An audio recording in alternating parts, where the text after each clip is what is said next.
بەڵازان دووبارە سڵاوتان لێبێت و لەگەڵتان بەردەوامین هونەرمەند شوان کەمالێکێک لە دیارترین هونەرمەندانی کوردستان لە بواری هونەری پەیکەرسازیدا میوانی بەرنامەی کورسات مەگەزینە بۆ ئەم ئێوارەیە کە پەیکەرەکانی کارە هونەریەکانی سنووری وڵاتانی بڕیوەوە پەیامی پشت کارەکانی پەیام و فەلسەفەی قوڵن و تەواوی پەیکەرەکانی لە زۆربەی وڵاتانی ئەوروپادا لە شوێنی تایبەت و گشتی و گرنگدا دانراون و نمایش کراون بە شوەی کە ڕاستەخۆ لە وڵاتی سویدەوە کاکشوانمان لەگەڵە. کاکشوان سڵاوت لێبێ ئەم کاتەوە باش. کاکشوان سڵاوت لێبێت. سڵاو لەبارەزت بێت کاکشوان. کاکشوانە ناسین بە کارە هونەریەکانی بە پەیکەرەکانی بە پەیامی پشت کارە هونەریەکانی، بەڵام پێمان خۆشحال لە زاری بەڕێستەوە ئەزمموی کارکردنی بەڕێزت ئەوەنی کە ئاگادار بم لە سەرەتای ساڵانی هەشتاکانەوە خەریکی کاری هونەریت هەر کورتەیەک لە ژیانی خۆت. وڵی ژیانی هونەریم ئەگەر ئەوە بێ زۆر دوور درێژە، بەس من هەڵێم بە شێوەیەکی کورت ئەوکەم. من سەرەتای دەستپێکردنم ئەگەڕێتەوە بۆ خوێندنم لە پەیمانگای هونەرە جوانەکان ساڵی 82. لە ساڵی 82 چوومە پەیمانگای هونەرە جوانەکان، ئیتر 5 ساڵ لەوێ دەستی هونەرم خوێن و هونەری پەیکەرسازی. لەبەرەوەی ئەو کاتە یەکەمی کوردستان بووم، ئیتر شانسی ئەوم هەبوو بچم لە ئەکادمی بەغاش بەردەوام بم. 4 ساڵیش لە ئەکادمی بەغا پەیکەرسازم خوێن و ئەو کاتە هەر یەکەمی عێراقیش بووم. ئیتر بەڕاستی ئەو کاتانە ڕژێمی بەعس ئەوەی ئۆڤەرێکیان بۆ کردم کە من لە بەغا بمێنمەوان و ببم بە مامۆستا و شەهادەی ماستەر و دکتۆرا بێنن. بەس بەڕاستی ئیتر ئەو کاتە بیدایەتی ڕاپەڕین بوو، هاتمەوە بۆ کوردستانی لەو کاتەوە نەچمەتەوە بۆ بەغا. فترەیە لە کوردستان بووم، لەوێ مامۆستای پەیمانگای هونەرە جوانەکان بووم، دەرسی پەیکەرسازی مەوتەوە. لەوێش کۆمەڵی پرۆژەم دروست کرد لە کوردستان. بەڕاستی بۆ نمونە پەیکەری تۆفیقی کارەبا ئەوەی چێکە لە قوربانیانی چەکی کیمیاوی یەکەم پەیکەرێکە لە هەڵەبجە ینی دروستم کرد ئەو کاتانە، ئێستاش هەر لەوێ ماوە. کۆمەڵی پرۆژەی تریشم دروست کرد بەڕاستی تا ساڵی 94 کە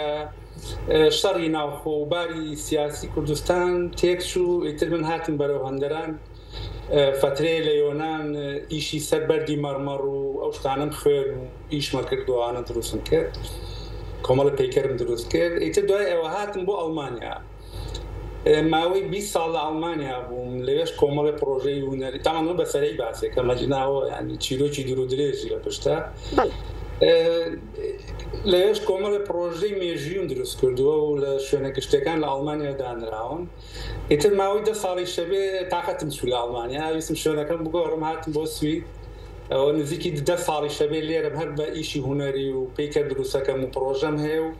کۆمەڵی پرۆژەی مێژویشم بۆ وڵاتانی سکەندناڤیا دروست کردووە. پرۆژەکان بەردەوام تر ئەوە کورتەیە و ینی خۆش بێت.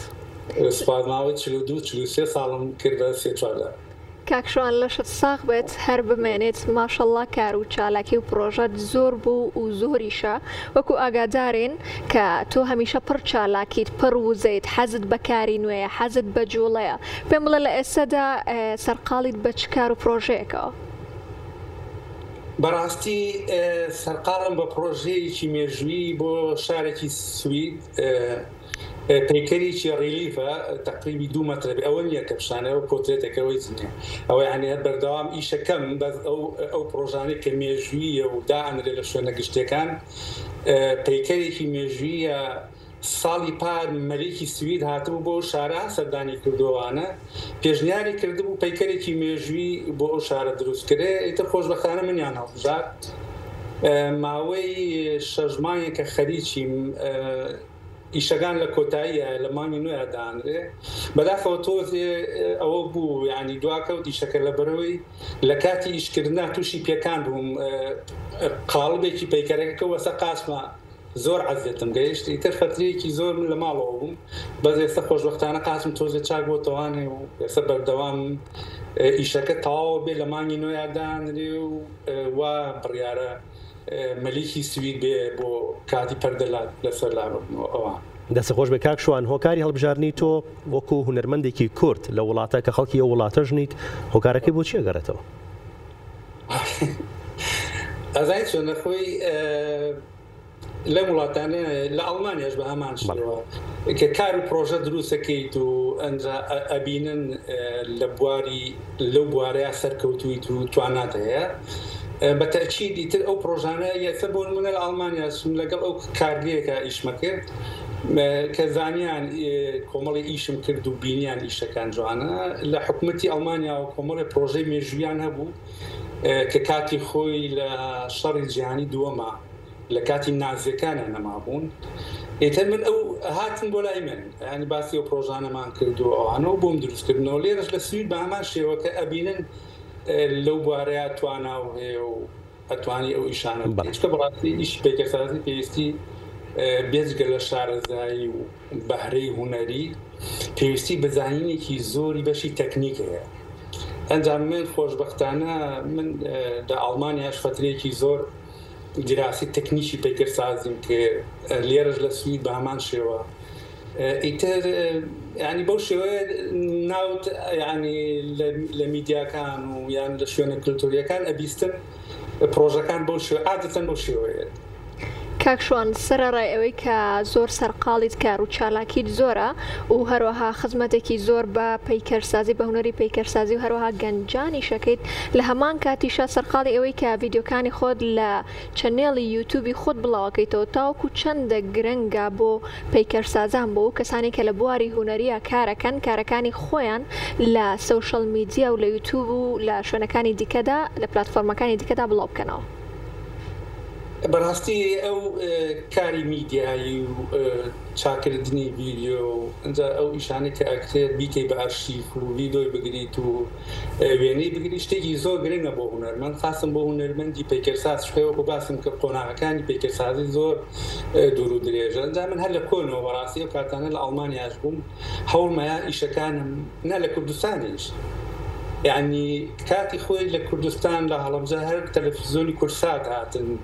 کاک بەکر و کاک ئاکۆ کاتی خۆی بیری مێت لە دوای ڕاپەڕین ساڵی 92 هاتن لە هەڵەبجە ئیشەکانیان بۆ تۆمار کردم و پەیکەرەکانی ئەوێ کە لەوێ دروستم کردبوو من هەر لە کۆنەوە بەڕاستی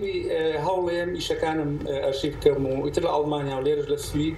ئەنجە بە بۆنەی پێشکەوتنی میدیا و بە ئێستا کەناڵی یوتیوب ئەوەیە هەوڵێم خۆم ڤیدیۆکان مۆنتاژێکەم و لەوێ بڵاوەکەم و ئەنجا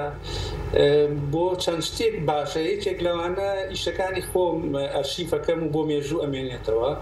لەلایەکی تریشەوە بۆ خوێندکارانی هونەر و بۆ هەوادارانی هونەرەوانی کە حەزەکەن چکە من تەکنیکەکانیش پیشانێم خۆناغ بە خۆناغ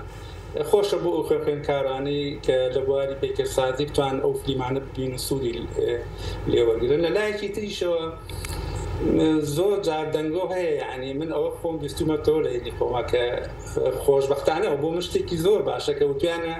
شوانکەمان ئەو ئیشانە لە ئەڵمانیا و لە سوید و لە ئەوروپا و ئەو ئیشانە لە مستەوایەکی جیهانی زۆر بەرزایە یعنی ئەها هینێک هەیە کە ئەو ئیشانە بڵێم چی یعنی بەڵێ ئەو ئیشانە لە هینی لە مستەوای کوردیەکایە بۆ شێوە ئەوە بێت ئەنجام من ئەو ڤیدیۆانە بۆ خۆش باشە کە تۆ یەکێک ئەوە نییە هینی هەبێت توانین چ سەیریکە کاکەوە پەیکەرەکانە قۆناغ بە قۆناغ هەمووی دروست کراوە وەکو باسم کە خۆشبەختانە یعنی ئەواڵێم دیارە پەیکەرەکانم یان ئیشەکانم لە مستەوایەکی زۆر بەرزایە زۆر کە هەیە باوەڕ ناکە ینی کوردێک کە بەو شێوەی ئیشکەجا من هەر لەم بەرنامەی ئێوە ئەمێ ئەوەش باسکەم من بە قسەی خۆم نەیان بە قسەی ئەڵمان و بە قسەی سویدەکان بێت کە من ئیشم لەگەڵا کردوون من دانەیەکم لە شارەزاترین پەیکەرسازەکان لە جیهانە ینی پەیکەرساز هەبێت کە لایەنی هونەری بزانێ و هونەری خوێنی بێ و هەموو تەکنیکەکانی پەیکەرسازیش بزانێ لە جیهانە زۆر کەمە خۆشبەختانە من دانێک بڵێ بەڵێ کاکشوان هەر لە قسەکانی خۆتەوە ئێستا ڕەنگە کەسانێک بینەری بەرنامەکەی ئێمە بن هونەرمەندانێک بینەری بەرنامەکەی ئێمە بن بڵن کاکشوان کام خزمەتاکات بۆ ناگەڕێتەوە لە کوردستان بیکە هەر بەڕاستی تۆ ئەتوانی بگەڕێیتەوە لە کوردستان موادی پێویست لە بەردەسە کە بتوانی ئەو کارانی لە وڵاتە ئەوروپیەکانی کەیت لە کوردستانیش بکەیت ئەمە پرسیارێکم پرسیارێکی تریشم پرۆسەی ئامادەکردنی پەیکەرێک لە وڵاتانی ئەوروپیا چۆنە ئایا شوێنێک هەیە و پەیکەرەکەی بۆ دروست دەکرێت کە لەگەڵ ژینگەی ئەو شوێنەیە بگونجێت یان نەخێر پەیکەرەکە دروست کراوە پاشان شوێنێک هەڵئەبژێرێت کە ئەم پەیکەری لەدا بنرێت. بۆ پرسیاری یەکەمیان بەڕاستی من هەر لە کۆنەوە من خۆم لە کوردستان وەکو بباسم کرد ینی فترێکی زۆر لە کوردستان بووم خوێندکارێکی زۆر ئەوە بووم ئیشمە کرد پرۆژەم هەبوو جا من کە کوردستانم بەجێر لەبەر بارودۆخی سیاسی ئەو کاتانە بوو ینی هاتم بۆ ئەوروپا بەڵام من بەردەوام ویستومە پردێکی پەیوەندی دروست بکەم یعنی لە بینی ئەوروپا و کوردستان کە بتوانم ئەو کار و چالاکی و ئەو پرۆژانەیان ئەو تکنیکانی فێری بووم بێنمەوە بۆ کوردستان بەڕاستیدا من هەوڵیشم ماوە کاتی خۆی لەگەڵ وەزارەتی ڕۆشنبیری تقریبی ساڵی 2012 بوو هەوڵما کە لەوێ بتوانین کارگەیە دروستکەین ینی ئەو شتێکی ئێمە نیمانە لە کوردستان کارگەیەکی تایبەتمەندیە بە هونەری پەیکەرسازی ئەنجا من هەر لێرە ئێستا یەکەم جارە حەزەکەم لەم باسی بکەم من کاتی خۆی گەنج بووم تەمەنم 23 ساڵ بوو ینی ئەو کاتە کە هاتم بۆ کوردستان کاتی ئینتیفاضە لە جەریدەی کوردستانی نوێ لە ڕۆژنامەی کوردستانی نوێ لێ باسم کردو ئێستا عەدەدەکەم ماوە کە کوردستان پێویستیمان بە کارگەیەکی داڕشتنی برۆنز هەیە ئەو کاتە کاک شۆڕش ئیسماعیل مەسوولی مەڵبەندی ڕێخستن بوو بیرمە موعیدێکی لای بەڕێز مامجەلال وەرگرتم لە قەڵات چوالان بوو بیرمێ ڕۆشتم بۆ لای عین تەمەنم 23 ساڵ بۆ ڕۆشتم لەگەڵ بەڕێز مامجەلال ڕۆحی شاد بێ قسەم کرد باسی هونەری پەیکەرسازیمان کرد یعنی ئەو کاتانە من باسی ئەوم کرد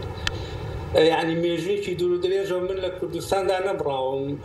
بەردەوام هەتا لە ماوەیەشە مانگی چوار بوو لەلایەن سەرۆکی حکوومەتی کوردستانەوە میواناریان کردم لە کوردستان دوو ڕۆژاتمەوە بۆ کوردستان لەگە بەڕێ سەرۆکی حکوومەتە باسی هونەری پەیکەرسازیمان کرد باسی پرۆژەمان کرد یعنی من بەردەوام ویستومە ئەو پردە نەبسڕێ و ئەو پردە هەر هەبێت بەزیت لەوانەیە زروف